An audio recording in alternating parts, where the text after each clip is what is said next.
One of the core themes of BJP and Prime Minister Narendra Modi's election campaign in 2014 was a drive against anti-corruption and black money.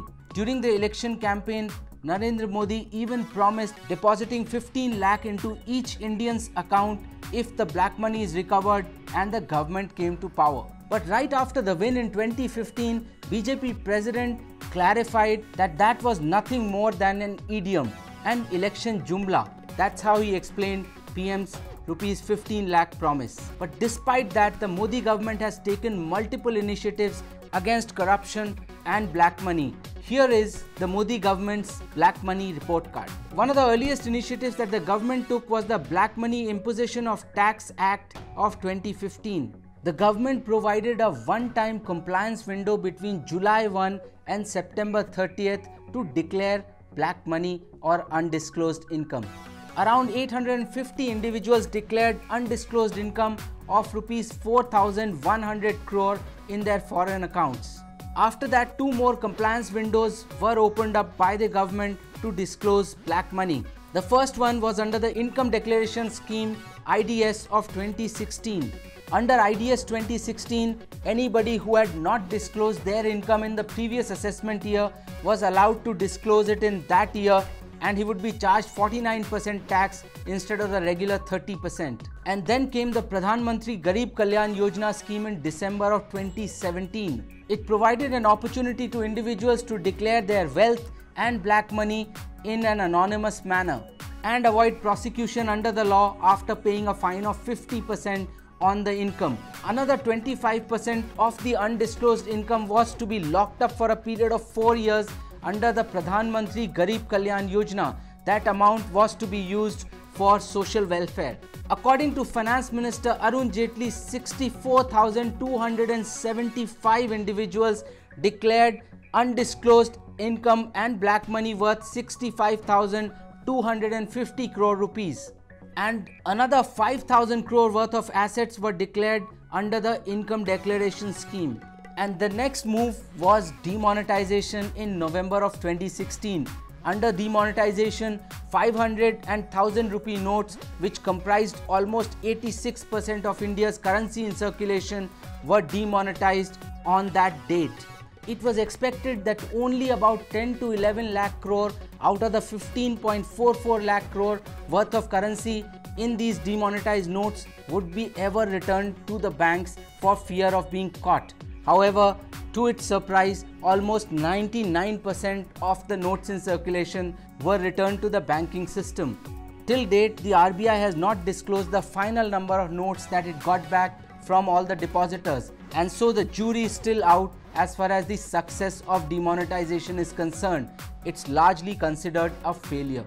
The next big move of the Modi government against black money was against Benami properties through an amendment to the Benami Transactions Act of 1988. The amendment now provided for an expedited procedure to deal with Benami properties, authorities to execute such procedures, and stringent punishment for offenders. According to the government, as of 30th June 2018, 1600 provisional attachments of properties has taken place by the Income Tax Department. These Benami properties together are worth 4,300 crores. Next come some of the government's foreign policy measures as far as attack on black money is concerned. One of the prominent ones was the General Anti-Avoidance Regulation GAR, which came into effect on April 1, 2017. GAR prevents companies from routing transactions from foreign countries to avoid taxes. The next big move was the double taxation avoidance agreement with Mauritius, since Mauritius was the biggest geography through which black money from India was being routed abroad. On sale or transfer of shares of an Indian company when a Mauritian company was acquiring that asset.